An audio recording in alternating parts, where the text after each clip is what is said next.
Welcome, everybody, to our first podcast here in Hot Springs County.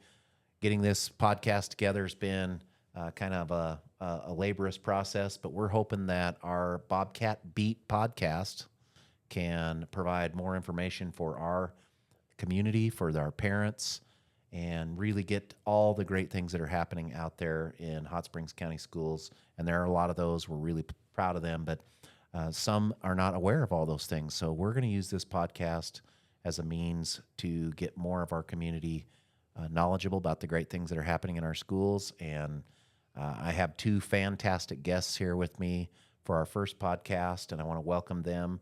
That's Mrs. Becky Martinez, and she is our middle school ag and FFA person. And from the high school, Mr. Britton Van Hewley, who, Mr. Kramer, a longtime teacher in our autos, called him a rookie teacher, and I think maybe he's graduated now. How many years you been in the district, Britton? I sure hope so. I think it's 22. 22 years, so congratulations. And Becky, how long have you been in your position? I believe 12 years in the district. Fantastic. So, we're getting up there. We got, gaining on 40 years of experience between our two folks that run those programs. And I think, this is a passion of mine. A lot of people don't know that I'm the son of a wood and metal shop teacher, and I know that those programs were super valuable, but they've changed a lot over time. And, that certainly has happened here in Hot Springs County. And vocational slash, we won't call it vocational, we'll call it career and technical education, which is a more appropriate name now. It's changed a lot over the last few years and continues to change.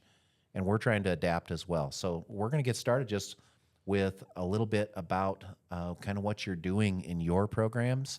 And so, Becky, I'm going to start with you ladies first, and you've really grown your program at the middle school. So give us an overview of what career and technical education looks like in Thermopolis Middle School right now. Right. So you're right. It has definitely grown and changed over the years. Early on, we wrote a grant for a Charlie cart, which is a portable kitchen, which we've had in the district for 8 or 9 years now. And so through that Charlie cart, we've been able to do some culinary and some cooking experiences for students grade 5 through 8. And boy, they come alive when they get to use that reading and math and use that in an experience to cook things and gets to prepare them and, of course, to eat them. So that's been a really fun experiment. And then even more recently, added on to my classroom so that now there's a full stove and a refrigerator in there. And so Fantastic. we're able to incorporate that. So I take the ag background and talk to them about where does your food come from, the plants that we eat, the meat, and how that all ties back into agriculture. And without agriculture, we would be starving.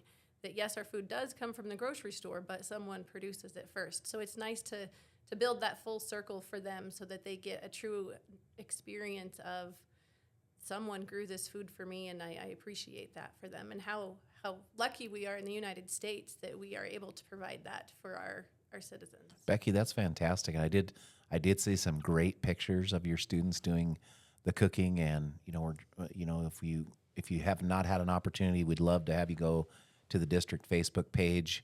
There are some, we labeled them chefs Yes. from your classes, and that's pretty exciting that students know where their food is coming from, and that ties really well to what our health teachers are doing as well, trying to teach them how to eat healthy. And of course, we, being in Wyoming, we definitely love all of our livestock meat and all of the things that we grow here. So just really appreciate that overview. Mr. Van Hewley, could you give us an overview of the high school and kind of what you got going there, which is a lot right now? It's always a lot. I guess at the high school level, just talking about, Mr. Hunt talked about the change from vocational to career and tech ed. That's probably the biggest change that we embrace at the high school level, is giving our students lots of different opportunities that are career and tech ed driven. By trade, my degree is agriculture education, and with that, in our ag classrooms, we cover everything from food science to animal science to ag mechanics to public speaking and lots of different types of things.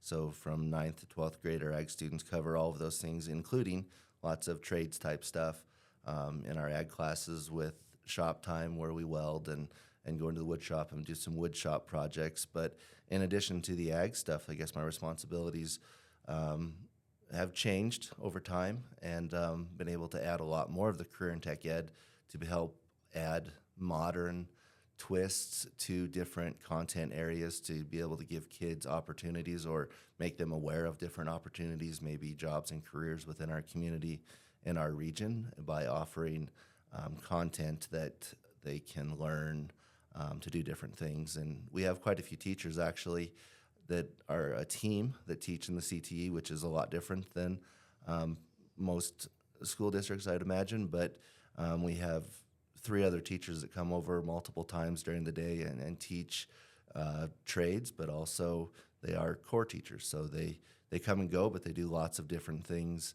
And that's my responsibility, is to help with them and to guide them and motivate them to offer the same types of stuff to all of our students. Well, I might be biased, but I personally think that we have the 2 finest CTE teachers in the state of Wyoming, and Mrs. Martinez and Mr. Van Heuly.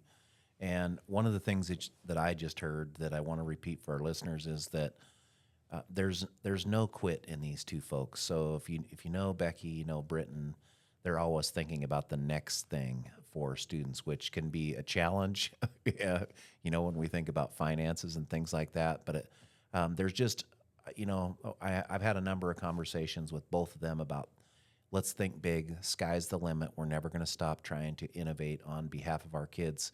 I heard Mrs. Martinez mention all of the changes that she's had to add things to her classroom for the cooking piece of that. I know we've done some really big expenditures as far as welding equipment and other things. Could you talk about those things a little bit, Mr. Van Heuly? And then if there's anything, Becky, you think of about besides the cooking piece. So I think about the changes? Yeah, or just I think your welding lab and the things that you've done to improve those facilities. So everything's expensive. Sure. Not only supplies are expensive for classes that are running 25, 30 kids at the high school level. By the time you buy material and consumables and different things for that, it's quite expensive. But the biggest hurdle that we've had to overcome is equipment. Over time, technology changes, obviously. And with that, as a district, if we're going to provide the most innovative, modern learning experiences for kids, we have to be creative on how to pay for some of those things. The largest overall expenditure we had was our welding lab. Welding is a universal skill that all of our students get to try. Some of them, we've had, I can't even count the number of students that we have that are in the industry as welders. Sure. But for that, it's expensive. During the COVID time and just after that, we were really creative with some funding that was available through major maintenance and some other things, and we were able to renovate our welding lab from a 1972, that was the year on it, generator that had 8 substations that probably in its day was very innovative. It was the top of the line at that time, right? But when we were using it, by the time we got to the 8th station, the output of electricity was significantly different, so the students were not getting a uniform experience in welding and were not learning the skills. So we were able to spend quite a bit of major maintenance money, and we spent probably about $100,000 to be able to purchase multi-matic Miller welders that do every type of welding possible: MIG, TIG, arc, flux core. So we have those in our stations now, and we've been able to add some different technology with our plasma CNC to modernize that. As you know, like coding and all that type of computer science is very relevant in today's career in tech ed, and our students are right in the middle of it, whether it's using our CNC plasma or our CNC router in the wood shop, or also, we have a farm bot that runs off of an XY axis and waters and plants and does lots of different things. So just the change in our building doesn't probably look the same as what it has in the past, but it looks very modern with lots of cool technology with welding. And I think that was your specific question, but we've also spent, we've got a few grants. We've been able to purchase a laser to be able to do laser engraving and Fantastic. Lots of stuff like that with 3D printing also. So. Well, I'm super proud of the efforts, and I think, mentioned at the start of the show that my dad was a wood and metal shop teacher, and I don't believe at that time there were plasma cutters in schools. And so,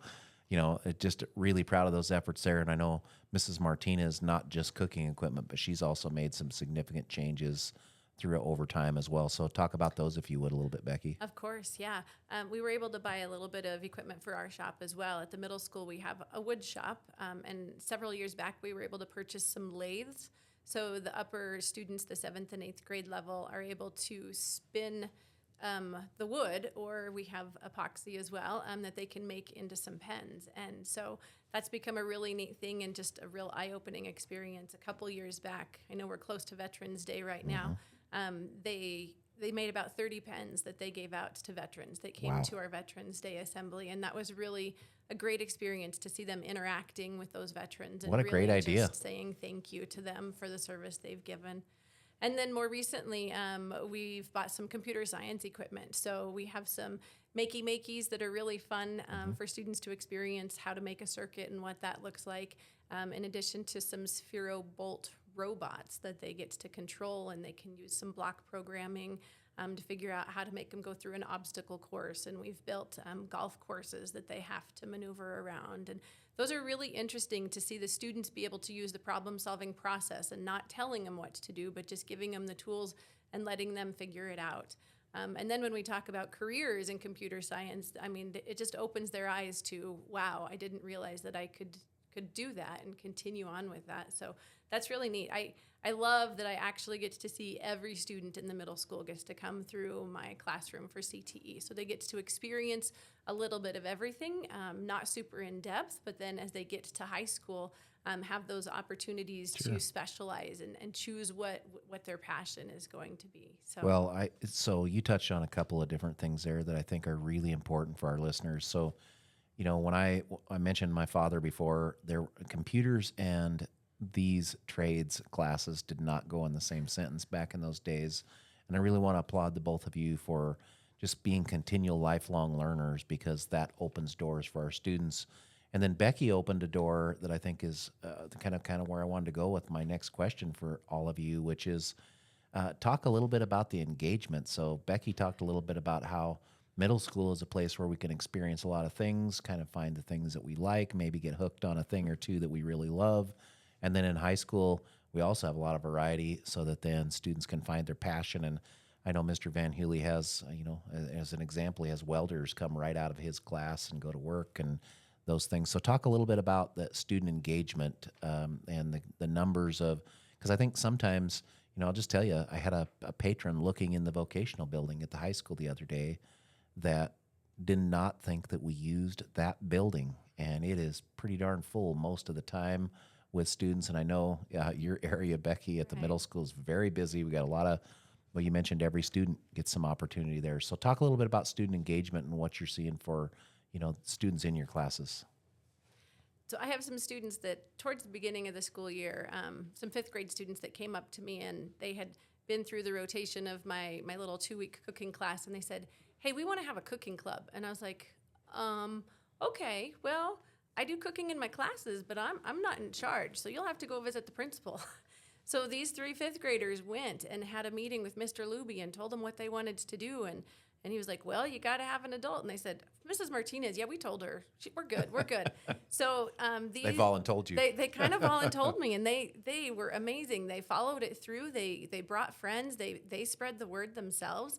And so we were able to start a cooking club. And the first week that we did it, I had some family and community members reach out to me that were their friends, family were part of the club, and they said, hey, we love what you're doing. We'd like to donate some money to be able to purchase some of the consumables. And I was like, wow, I wasn't even expecting that. So I just love that our community is supporting the students and what their passions are. And I can't tell you how many students that I've had come up to me and say, my passion is cooking. I really want to do this. And just to see that excitement and that they have a place to do it is amazing and fantastic. And then to kind of switch gears, I had a student who has graduated from our high school a couple years ago that I met at an event this summer, and he talked my ear off about, you remember when I was in middle school and you told me I had to figure out how to read that tape measure, and well, I struggled with it, but I figured it out, and I was able to do it. And He told me what he's doing now. He's finishing out his education and has an offer to make six-figure income as soon as he graduates. And it's just amazing that those little things, those little lessons that they learn in middle school, stayed with them. And he told me that one of his professors, as they were starting to get into things, and he said, read the tape measure, and his professor just looked at him and said, you did that right. You know how to do that. And he was like, well, yeah. He's like, most people don't have that skill. They don't know how to do that. So it was exciting for him to come back, and I appreciate him sharing that with me, and that I can share with other students that you can go wherever you want and do what you want with the skills that you learn here, and doors are wide open. We're just trying to give you those opportunities here. Well, Britton, I'm going to get right to you with the same question, but I want to touch on something Mrs. Martinez said that I'm really passionate about. One is that we're not just teaching students content in your classes. Like I think Becky touched right there, that leadership and just having the ability to get yourself organized and go ask for permission. That's leadership in our students, being able to advocate for themselves. And then, the other piece of that you talked about is a little bit about how our skills in career and technical education and our skills in college are a lot of the same skills. Back maybe when I went to school, which is starting to get to be quite a long, long time ago now, there was a track. You were on a college track, or you were on, and at that time we called it vocational education, you were on a vocational track. And with career and technical education, it's all doors open. But we also understand that we need the skills, the 3R skills, reading, writing, arithmetic. We need those skills to be really solid as well. We don't separate that for students because, as you mentioned, Becky, that young person that's going into that trade and going to, has an opportunity for a big six-figure salary, they have to be able to learn to read technically. They have to be able to interpret things. And what we're finding, when you study things in college, career, and military readiness, it's really kind of the same thing. The knowledge level that students have to have academically, they go hand in hand. But I really appreciate that. I'm going to turn over to Britton to talk about his side of things at the high school as well, and what he's seeing for engagement with students. I guess at the high school level, it's a lot of the same. In our ag program, which we cover lots of different things in ag, but we're running about 50 FFA members at this time. That's the most Fantastic. we've had. That's the most we've had the whole time that I've been here, and I think that's a lot of kids. And we're careful with labeling that as agriculture class because it's. And I've worked on this over a lot of time, but those kids are not just ag kids. They're every kid in the school district, and they're taking opportunities for leadership and different things. And our students that graduate for 4 years with our ag program will sometimes go into an agricultural field, but a lot of times they go into engineering or, you name it. Our ag kids do those jobs. I've got numerous former students that are doctors, lawyers, the list could go on and on, entrepreneurs, probably making tons of money doing lots of really fun things. Our students that come through our doors do all of those different things. So it's pretty exciting to be able to see them make those changes over time. Britton, I also want to touch on something that I'm really proud of from our high school students. And this is in both programs, and we really consider it one program. We have two different levels of our program, but I'm really proud of our students. You also are creating, both you and Mrs. Martinez are creating service-minded students. And like as an example, Mayor Estenson reached out recently about how our town is really struggling to have the manpower to get new bottoms welded on all of the dumpsters around town. And without missing a beat, reached out to Mr. Van Hewley. We can do it. Let's get a place to store them. Let's get a place where we can get our students. So providing service back to our community through their skill set, I think that's tremendous as well. And I want to shift gears just a little bit if I can now. Mr. Van Hewley touched on this just briefly, but Becky, I know there's some examples that you can use as well because you work closely with all of your colleagues as well.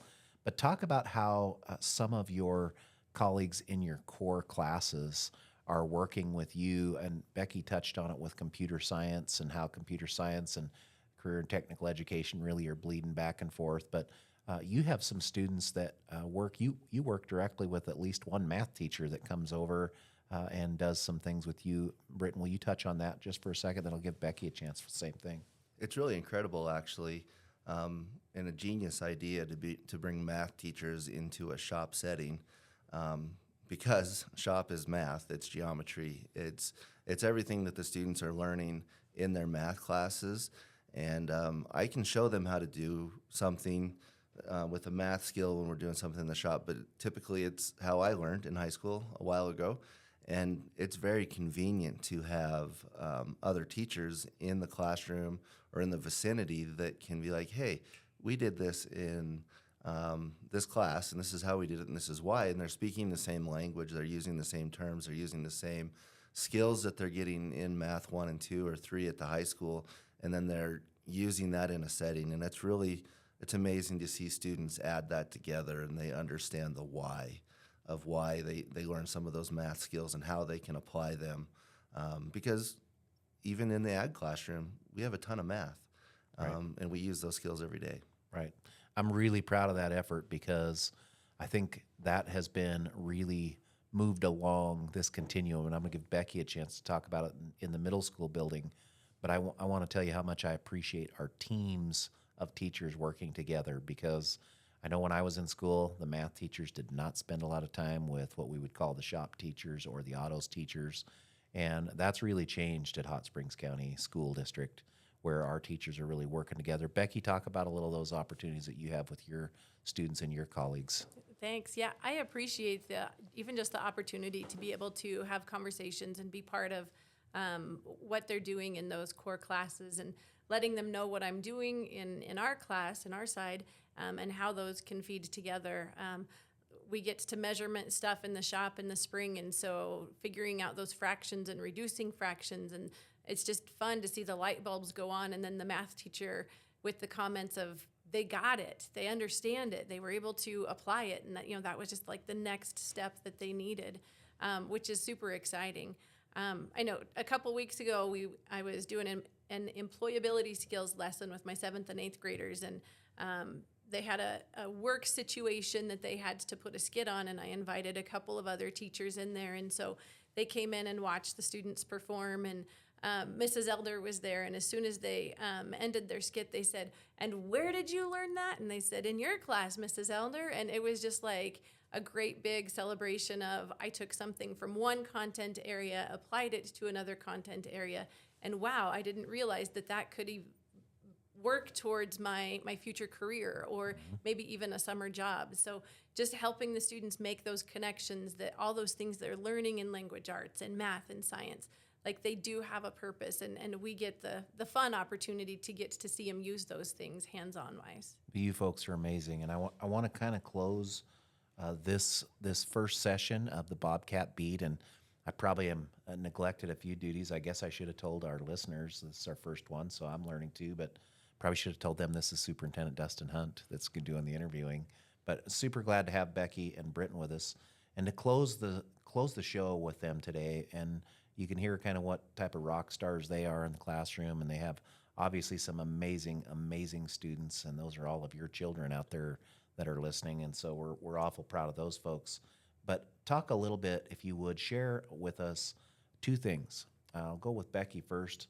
Share a success story, or you can share a couple if you want, and then also, we always think sky is the limit, and of course there's funding limitations, and there are things that hurdles we have to jump in order to make these changes, to always be providing these career and technical education opportunities for our kids. But talk a little bit about success stories and maybe some future aspirations, maybe some things that are on your dream or wish list with the program. So Becky, I'm going to go with you first. Okay. Success stories is an exciting one to share. We did just get back from our national convention. So one of the things that is part of the curriculum and the focus for the 7th and 8th grade class that I have is ag science, and students completing a research project, and with that writing a research paper. which several of them have told me that's the longest paper I've ever written. So that's exciting. But we had one student this year that was a state champion and then submitted his research paper onto nationals and became one of the top 10 in the nation. So he got the opportunity to go with us to national convention in Indianapolis, Indiana.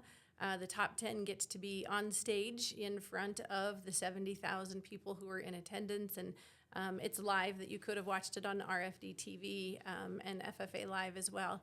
And so he got to be on stage to be recognized as one of the top 10, and they start with 10th place and they work their way down. And when him and I were working this fall and getting him ready for his interview, I asked him, what's your goal now? You made top 10. What do you want to do? And he said, top 5. I really want top 5. So we're standing there and they're 10, 9, and they get to 5th and they haven't said his name, and just his reaction of, oh my gosh, I made it this far. And they kept going and a couple more, and he's just up there on stage like, they're not saying my name yet.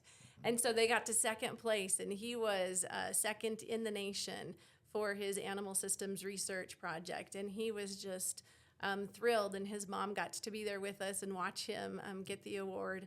And it's just amazing. And then as I thought about it, we've actually had students the past 4 years that have placed 2nd in the nation for their agri-science research. In the past 6 years, we've had one in the top 10. So that work that they're doing in class as part of their curriculum is taking them further and giving them those skills and those opportunities to have success on the big stage of life. So that was pretty exciting to get to experience. So Becky, you're not only developing like this, students that are doing amazing, and you're welcome to shout Mac out if you want. But I think that your consistency and you're knocking on the door of one of those students is going to end up winning that whole thing. Yeah. And so and I got the opportunity. I'm just interrupting Becky here just for a second because I got the opportunity to watch her celebrate that student at the Monday morning meeting, which is an every week meeting at Thermopolis Middle School.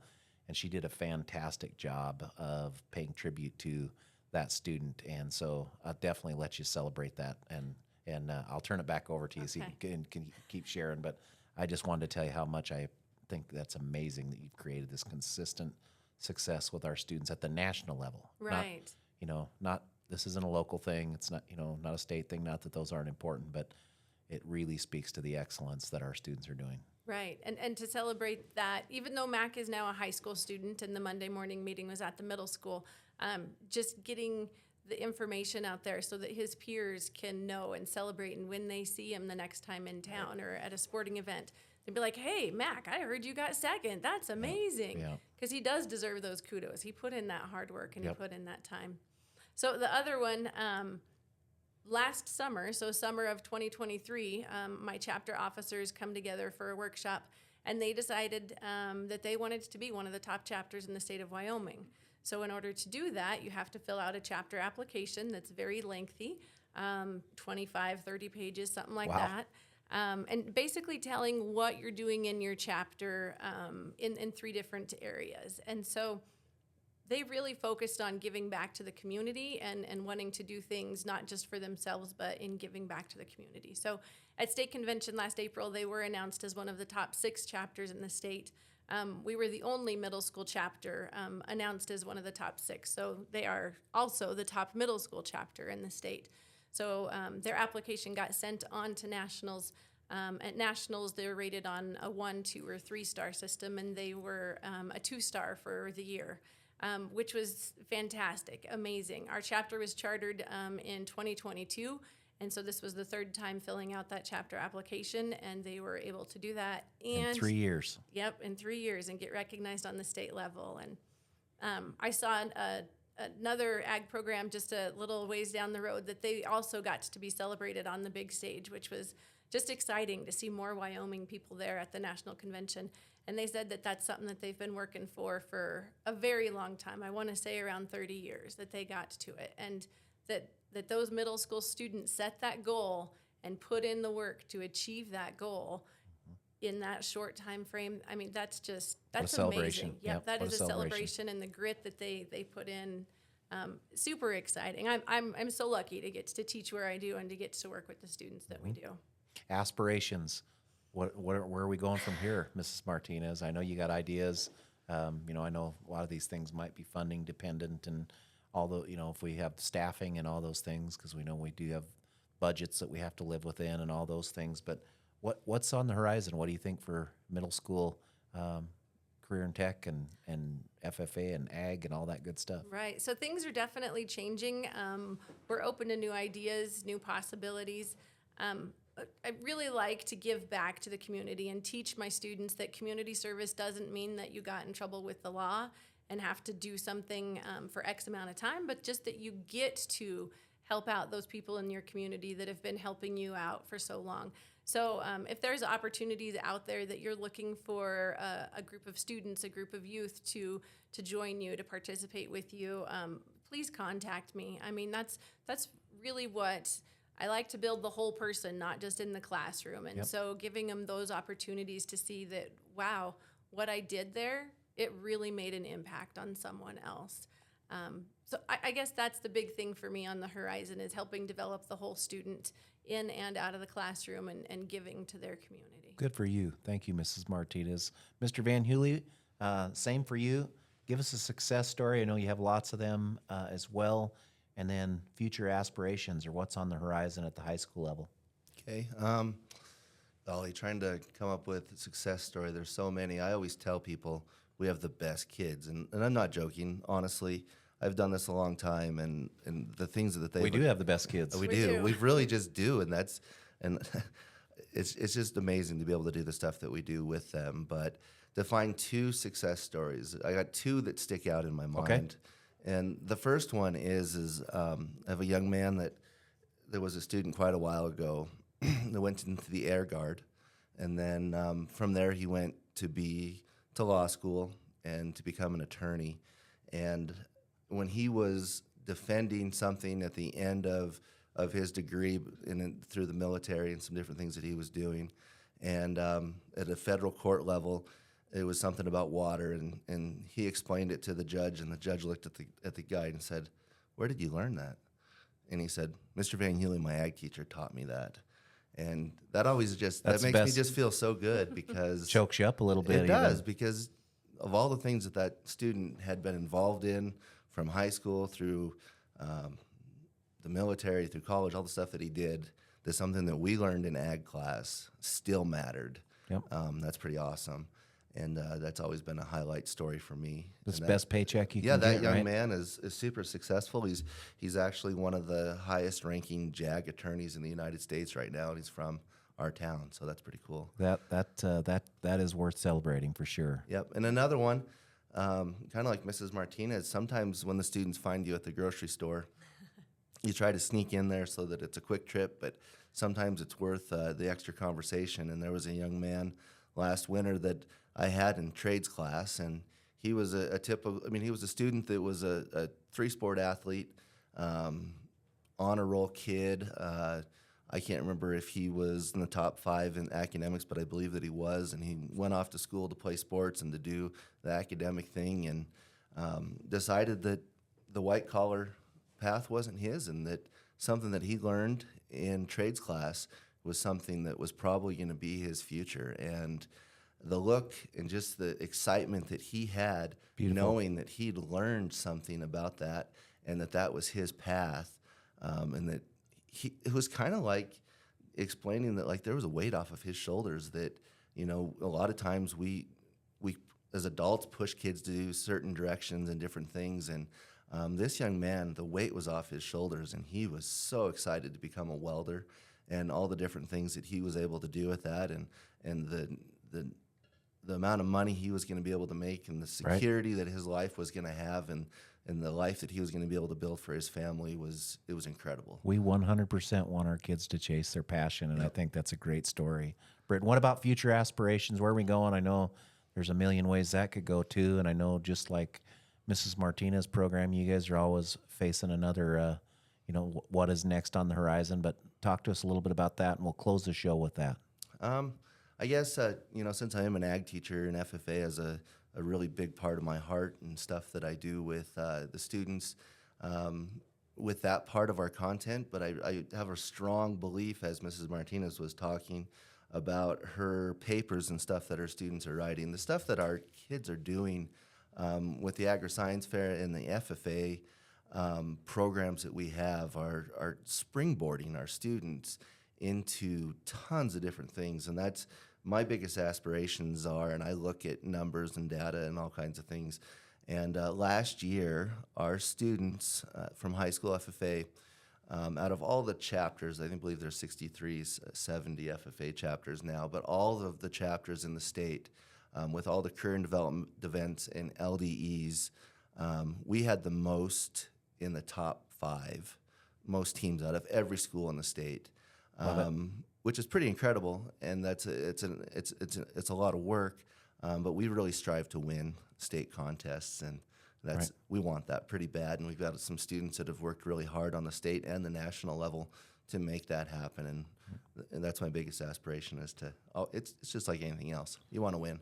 Well, I'm going to close with this. I very much appreciate you two. You are my first guest, and I'm new to podcasting as well. I know that's how a lot of information goes out to the world these days, yep. So we're trying to add that piece of that. But I really want to celebrate you two and the students that you work with and the other staff members that work with you, because I think sometimes we get lost in this idea that we just want our students to be get really good test scores, and that couldn't be further from the truth. The test scores are a byproduct, but it correlates when you think about Mr. Van Heuly, I'll steal his, or even Mrs. Martinez.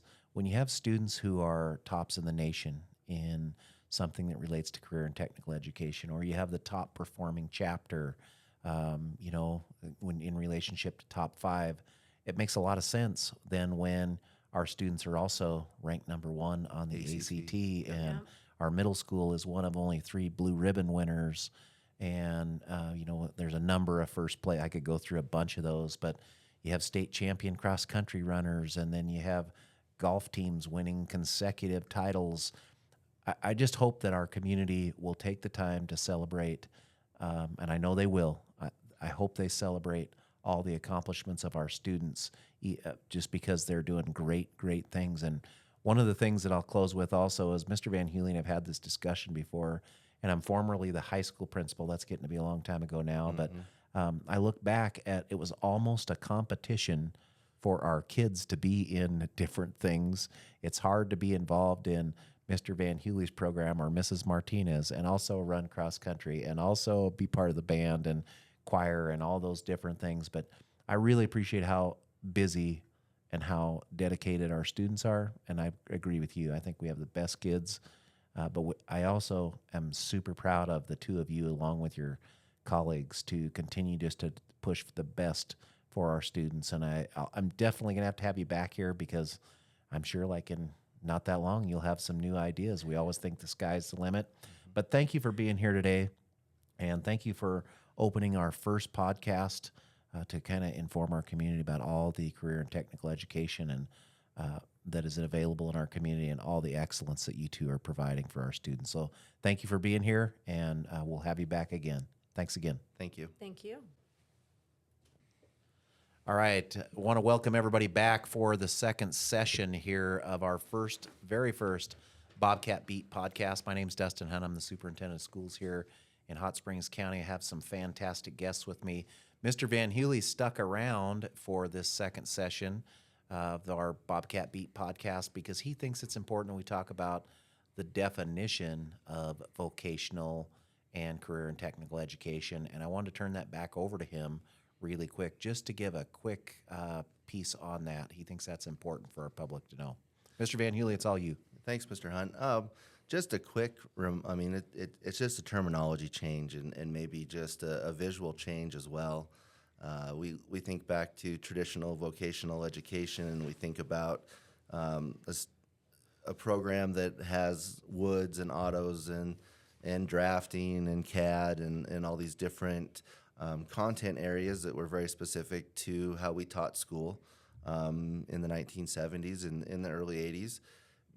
And then as the education system changed over from vocational to career and tech ed, and some of those people retired from those jobs, it was a struggle for us to find people to fill some of those. So we've had to be able to come up with a modern type of a twist to career and tech ed to offer still all of those content areas, but it just looks different from the outside of maybe we do a unit in the wood shop and then we're over into the welding shop or back over to change oil or to help pour concrete for somebody. So it just looks different than what it has in the past. And I think sometimes that it's just hard to explain that or share that with people from the outside of the education system. I think there were some folks that were surprised the other day when you were talking about how we still have small engine repair and some of those skill sets. So there still is some of the old mixed with some of the new, but I think that's a great definition. Just want to thank you for being here for our first session, and thanks for sticking around for sharing that. I think that's a really important piece. And we're going to shift gears now just a little bit, and we're going to talk a little bit about this project that we started here in the last year of building a teacherage, some housing for new teachers coming into our community, a place for them to have as a landing spot until they find affordable and housing as they come into our community. And it's quite a big project. There's a number of districts that already had teacherages, and I think there's been some discussion about that locally, and most of the places, or I shouldn't say most, but I should say many of the places in our community, this is something that they do try to offer, from our hospital to local ranchers. It's a place where we can have some housing, and we took on a project to just build on existing school properties, so we did not have to purchase property. But Mr. Jeffs, our maintenance director, has been a huge part of that. He's got a background and a skill set, so he's taken on lots of different roles. He's managing all the maintenance of our district, and at the same time working with a fantastic custodial and maintenance staff. And we've been able to hire a few students as well. And then even from his work with Mr. Van Hooly, who you just heard from, we're able to use our trade students, and they're learning a lot. This has been a big project, but the idea is that with the teacher shortage across this country, we not only have to be competitive in the way that we get teachers, we have to be competitive, not just nationally, but we have to be competitive with those other districts that also offer this as a benefit. And we're really proud of this project. It's been a great learning effort. But I'm going to turn it over to Mr. Jared Jeffs a little bit, and I want him to talk about the teacher housing project. We call it the Teacherage, and what students are learning and real-world applications. And he's very good at talking about it. So, Mr. Jeffs, welcome to the show, and want to have you talk about our teacherage and the trades classes and how you're involving students. What are we accomplishing there? I appreciate the opportunity. So, when we began this project about 1.5 years ago, the goal was to keep as many students involved as we could. And for the last 2 summers, we've employed 8 students from the school district in the 2 different summers. We've had 5 students that have had release time that would come up for 1 hour a day. Sure. And work on the teacherage. We had 2 different CT classes that they would rotate through and would come up and work on the teacherage for a few months. We were working on concrete framing, drywall, painting, siding, roofing. A few got involved in some excavation projects, and we did some estimating in the classroom as well. They were also able to observe the trades. The school district didn't do the plumbing, HVAC, or electrical, but they were able to see and work with those contractors and see the different things that were done and why they were done that way. We also had an applied math class come up and do some estimating, a high school math class. Yep. We did some CAD classes. Our goal was to design the 3rd teacherage, which is under construction now. So we got the CAD program, and still some work to do on that front. But we also had 5 homeschool students that worked on the teacherage. So they were part-time employees.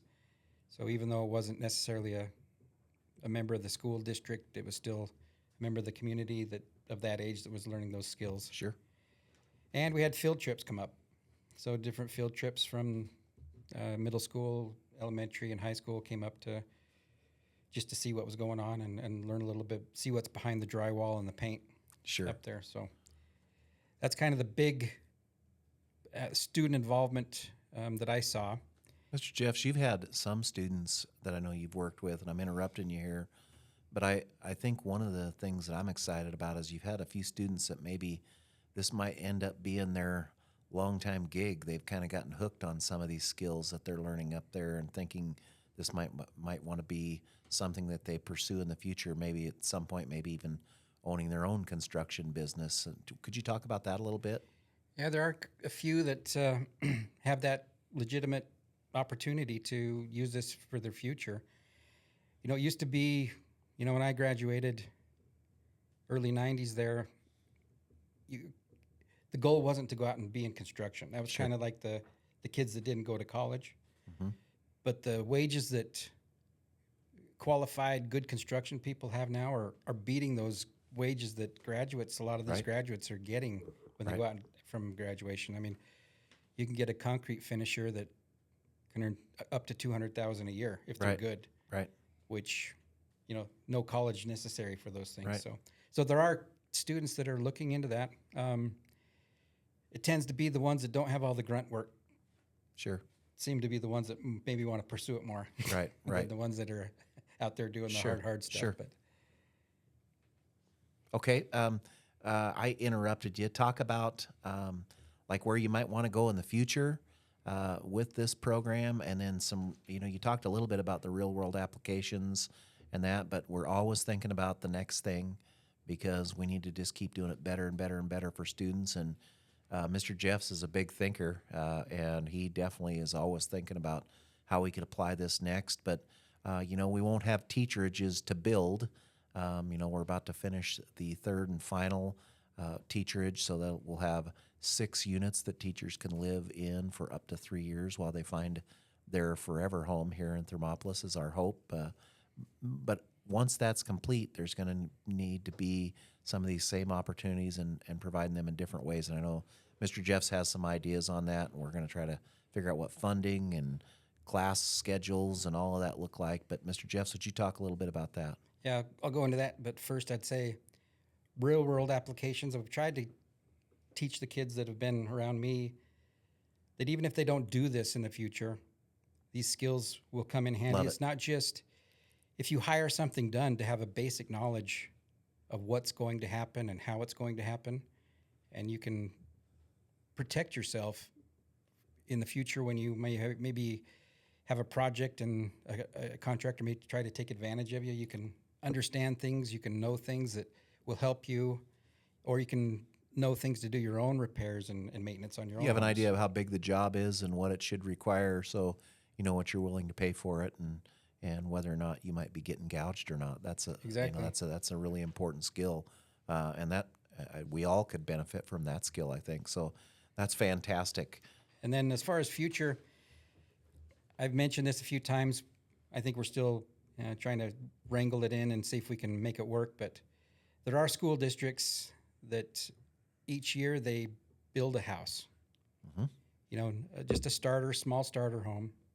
And one group would design a house during the school year.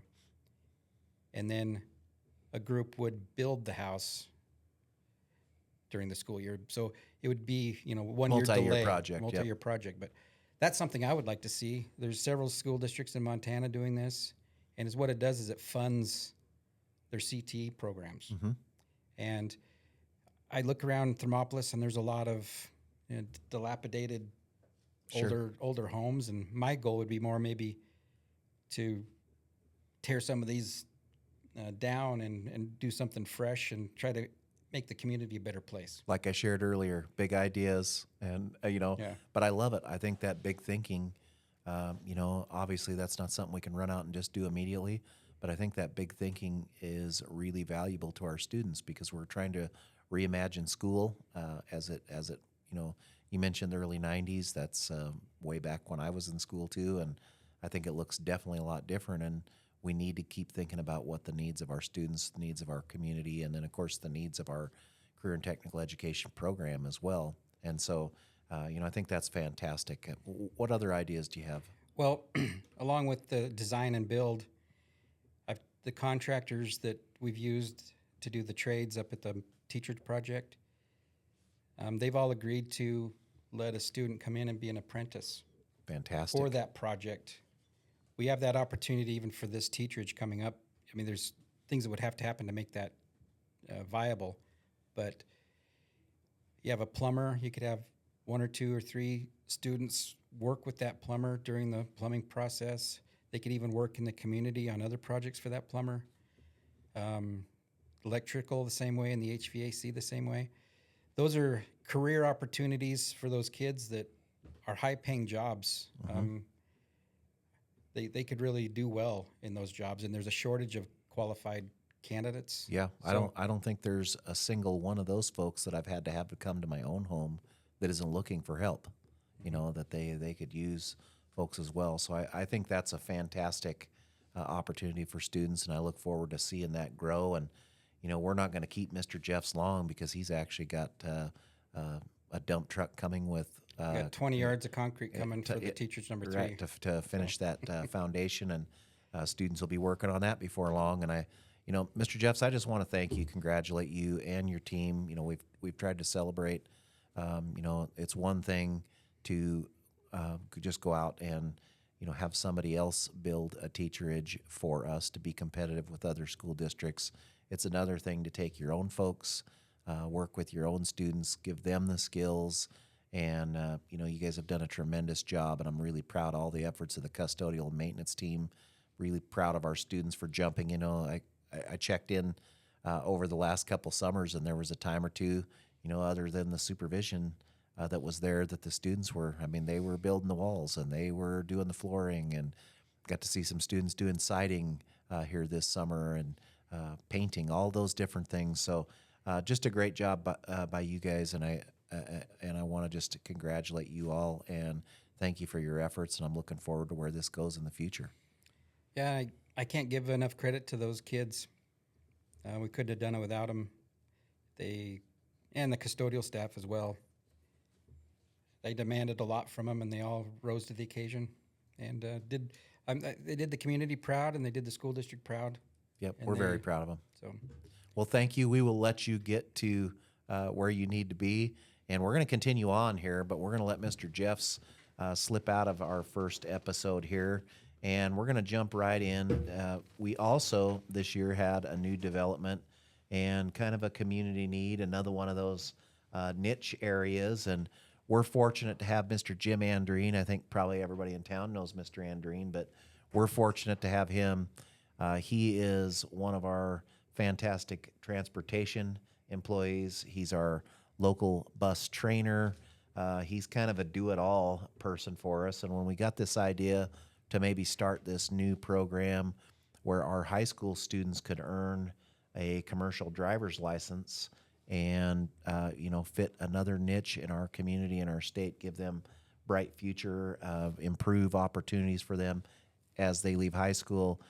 Jim, in coordination with Levi Benbow, who's our transportation director, these two men were the folks for the job, and I'm really proud of all of what they've done so far. And we're just starting to scratch the surface. And you know, this is one of those things that we're getting started, and then we're learning a lot of things. And Jim knows a lot more about it than the rest of us because he has been in there doing the work to figure out what the requirements are and all those things. But Jim, can you talk a little bit about our new CDL, commercial driver's license program, that we're offering to students, and just how you kind of got started with that? Sure. So I think it was back in 2015 or 2012, the Federal Motor Carrier Safety Administration came out with some rules of every new driver was going to have an entry-level driver training course. And on February 7th, 2022, it became mandatory that anybody that was wanting to get a CDL had to have that. Mm-hmm.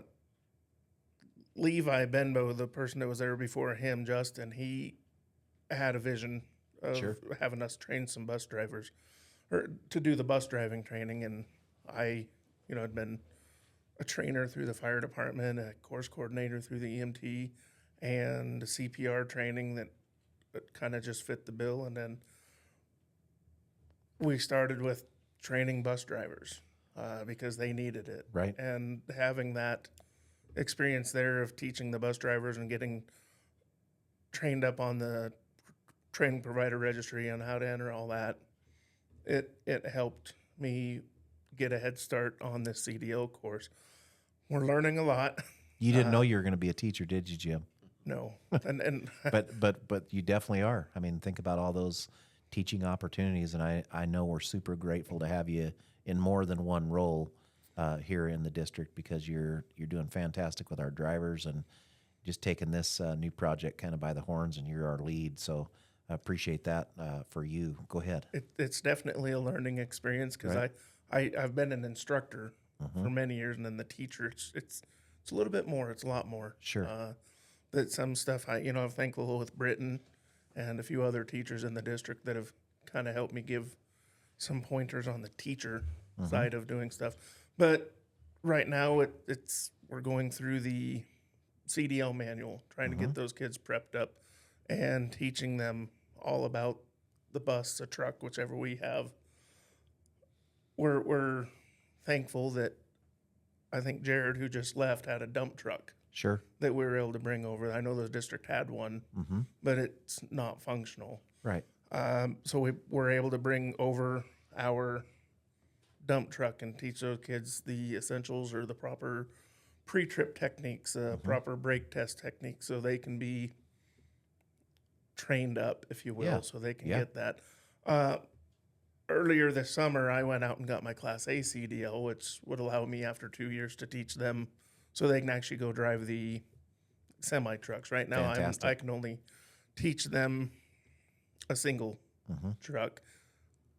And I also got my endorsements for hazmat endorsements. So if they wanted to become a hazmat driver, if they wanted to become a school bus driver, that I have those in place to where if that's what I can teach them that theory. Right. We definitely try to grow our own, and you're really embodying that. Is that, you're already employed with the district, but look at yourself expand and all the things that Jim, I want to talk about that a little bit, because not only are you providing this service to students, you're also providing a tremendous modeling for students about being a lifelong learner. I mean, these are things you don't have to do, Right. but I think your willingness to continue to challenge yourself it sends a great message to every one of the kids that learns from you that, hey, I'm this old, I'm well past high school, and I'm still adding things to my resume. I'm still doing more and more to try to just better myself. So I just want to compliment you on that. I think it's not just that you provide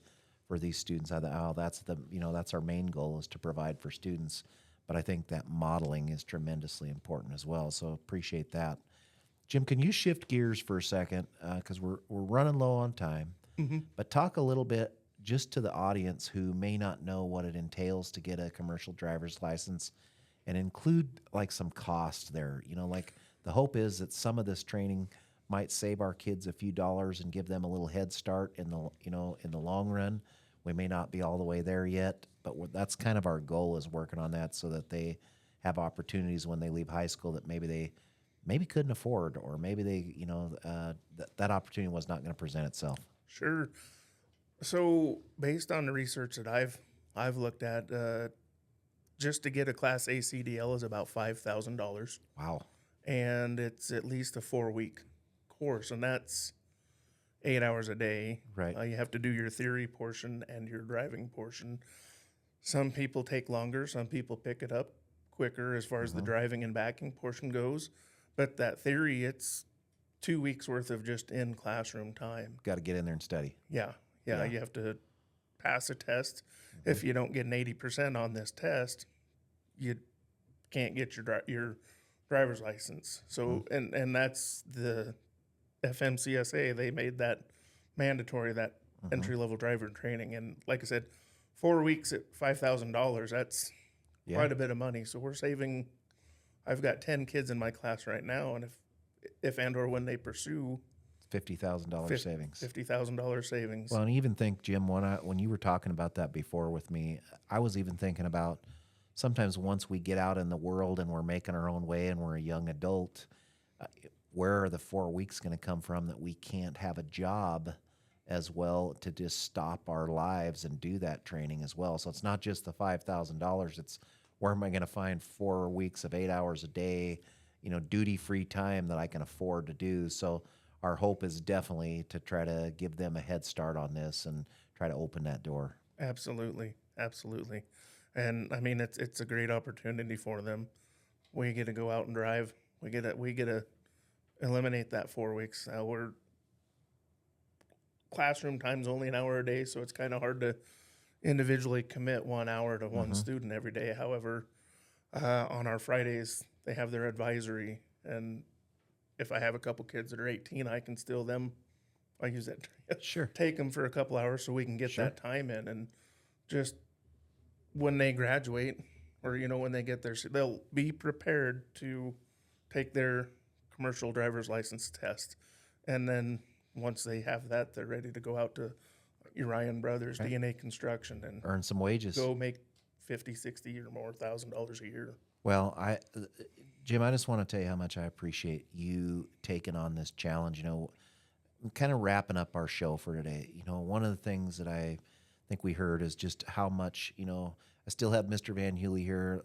Our CTE program has really changed, but I don't think that probably everybody in our community knows how much it's expanded and includes a lot of work with the academic side of, back, like I said, when I was in school, there were 2 tracks, and one might be vocational, now called CTE, and one might be academic.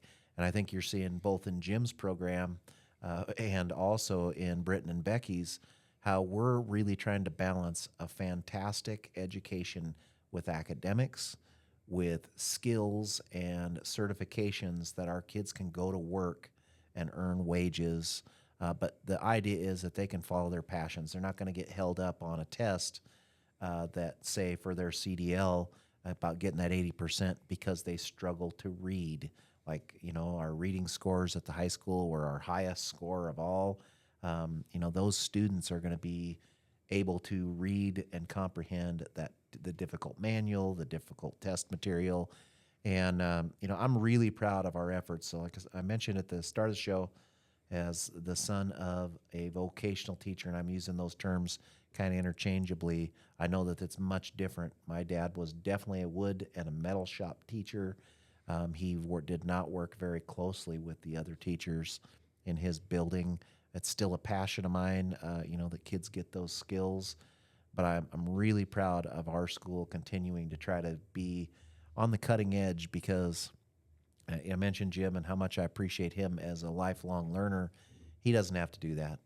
He's doing that out of the goodness of his heart, and I also think that he is just kind of a leader, and he might not like being in the spotlight all the time, right, Jim? But I think, he definitely is a leader, and I'm really proud that kids can learn from him, Mr. Van Heuly and Mrs. Martinez. I want to mention Levi Benbow and Jared Jeffs as well.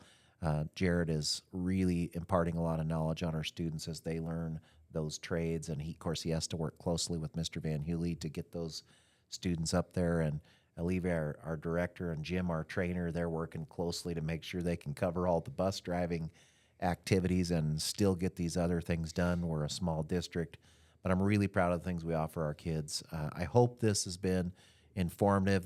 So just to wrap this up, this is the Bobcat Beat. This is going to be a new regular piece to our communication with the community.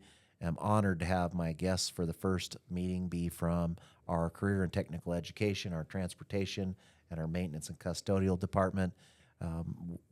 This one will just be audio, but hopefully in the future we're thinking about adding a camera. Mr. Van Heuly's given me the look like I just prefer to leave that camera out of here, but in the future we hope that we could add a camera and have folks tune in because we're going to have some students on here as well, and I know grandparents and parents would love to see their students. But the Bobcat Beat, the purpose of this is for myself as superintendent and others to be able to get information out to our community.